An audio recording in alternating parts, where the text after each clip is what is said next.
असमन गर्मी और लू की वजह से आंखें सुर्ख होने, पानी बहने की शिकायत हो, आंखों में चुभन हो, खारिश हो, रात को सो जाएं, सुबह को उठते ही आंखों के किनारों पे बहुत सा मवाद जमा हो जाए। एक निहायत ही आसान नुस्खा जो 2 मिनट में आप तैयार कर सकते हैं। आप घर पर तैयार करें। ये आपकी आंखों की रौनक और चमक को बहाल कर देगा। आंखों के इन्फेक्शन के लिए ज़बरदस्त है। हर उम्र के लोग इस्तेमाल कर सकते हैं।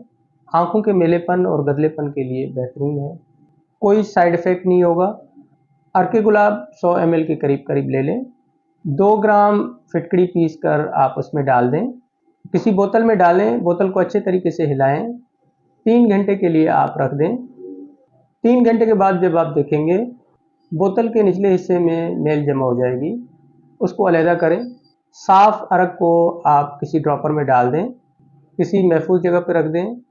रात को सोने से पहले 2 कतरे आंखों में डाल कर सो जाएं। नन ये बाइक चलाने वालों के लिए बेहतरीन है। आंखें दुखने की शिकायत खत्म हो जाएगी। अपना अपनी फैमिली का ख्याल रखें। अल्लाह हाफ़िज़।